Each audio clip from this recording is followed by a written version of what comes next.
Film किस्से bye Rakesh में आज आपको बताएंगे कि कैसे एक एक्सीडेंट में देव आनंद की जान जा सकती थी। उन दिनों देव आनंद मालवन में शूट कर रहे थे। मालवन मुंबई से लगभग 530 किलोमीटर दूर और गोवा के करीब एक गांव है। वहां समुद्र किनारे बसे इस गांव में जाल फिल्म की शूटिंग हो रही थी, जिसके निर्माता थे टी.आर. फतेहचंद, निर्देशक थे गुरुदत्त। गुरुदत्त को देव आनंद ने एज डायरेक्टर मौका दिया था फिल्म बाजी में, जो 1951 में आई थी।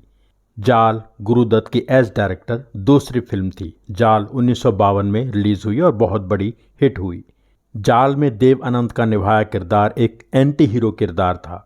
देव आनंद के साथ थे गीता बाली, के.एन. सिंह, गीतकार साहिर लुधियानवी, संगीतकार एस.डी. बर्मन।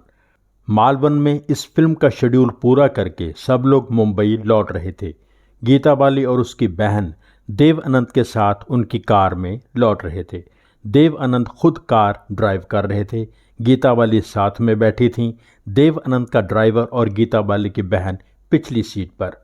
पिछली रात सब लोग 2 बजे के बाद ही सोए थे और सुबह सूरज निकलने से पहले ही मुंबई की तरफ निकल पड़े थे। गीता बाली देव आनंद को कार तेज चलाने के लिए कह रही थी। वो पूना पहुंचकर नाश्ता करना चाहते थे। देव आनंद ने कार की स्पीड बढ़ानी शुरू कर दी। देव आनंद का ड्राइवर और गीता बाली की बहन दोनों घबरा रहे थे, लेकिन गीता बाली एंजॉय कर रही थी। सूरज निकल आया था। दिन की गर्मी बढ़ने लगी थी।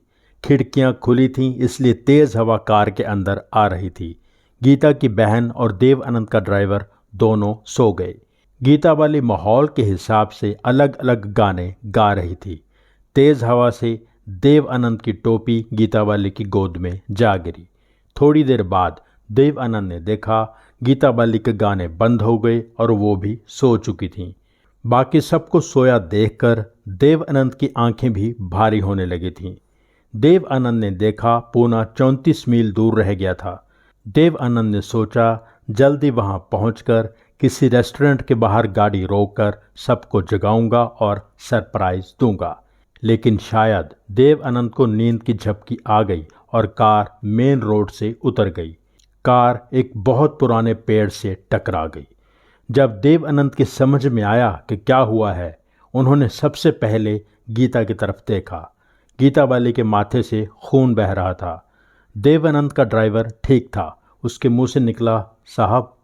गीता की बहन भगवान का नाम ले रही थी।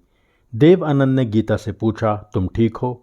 गीता ने स्माइल करते हुए कहा, हाँ, बस माथे पे थोड़ी चोट है। आप ठीक हैं? तब देव आनंद ने खुद की तरफ ध्यान दिया। देव आनंद की छाती सीट और स्टीयरिंग व्हील में फंसी हुई थी। देव आनंद ने जवाब दिया, नहीं, मैं ठीक नहीं हूँ। मैं हिल नहीं पा रहा। सड़क सुनसान थी। दूर दूर तक कोई नहीं था। कुछ देर बाद एक स्टेशन वैगन उस तरफ आई। उसमें 2 आदमी थे। उन्होंने कार पेड़ से टकराई देखी और अपनी गाड़ी से उतरकर आए। उन्होंने पहचान लिया कि कार में कौन लोग हैं। उन्होंने बड़ी मुश्किल से देव आनंद को कार से निकाला और चारों को अपनी गाड़ी में बिठाकर पूना के हॉस्पिटल की तरफ चल दिए। रास्ते में देव आनंद बेहोशी की हालत में थे और देव आनंद को अपनी मां नजर आने लगी थी, जो बहुत पहले ही इस दुनिया को छोड़ चुकी थी। देव आनंद को लगा जैसे मां उनसे कह रही है, हिम्मत दिखाओ और जल्दी ठीक हो जाओ, तुम्हें कुछ नहीं होगा। तभी गीता बाली ने देव आनंद का हाथ पकड़ा। देव आनंद ने आंखें खोली। गीता ने पूछा, आप ठीक हैं? देव आनंद ने कहा, मैं अपने आप को कभी माफ़ नहीं कर पाऊंगा। मेरी वजह से तुम्हारे माथे पे चोट लगी। गीता ने कहा, यह हल्की सी खरोच है और कुछ नहीं। गीता ने अपने एक हाथ से माथा साफ किया। देव आनंद ने कहा, अगर इसका निशान रह गया तो गीता बाली ने कहा, तो क्या? चांद पर भी तो दाग है, क्या वो सुंदर नहीं है? गीता बाली ने बिल्कुल वैसा ही जवाब दिया जैसा उनका स्वभाव था। पूना के हॉस्पिटल में डॉक्टर्स ने देव आनंद को बताया कि कोई और आदमी सदमे से ही मर जाता, जिस तरह आपकी छाती पर चोट लगी है, लेकिन आपकी विल पावर ने आपको बचा लिया। उन डॉक्टर्स की टीम में श्री राम लागू भी थे, जो आगे चलकर फिल्म एक्टर भी बने। बहुत कम समय में देव आनंद के भाई चेतन आनंद और विजय आनंद वहां पहुंच गए। उनके साथ मोना भी थीं। तब मोना यानी कल्पना कार्तिक की देव आनंद से शादी नहीं हुई थी, लेकिन दोनों के दिल में एक दूसरे के लिए ख़ास जगह बन चुकी थी। देव आनंद को 2 हफ्ते के लिए पूना के ससून हॉस्पिटल में रहना पड़ा। चलते चलते आपको बता दें कि इसी हॉस्पिटल में मीना कुमारी भी एडमिट हुई थीं जब उनका कार एक्सीडेंट हुआ था। यहीं कमाल अमरोही से उनका प्यार शुरू हुआ था।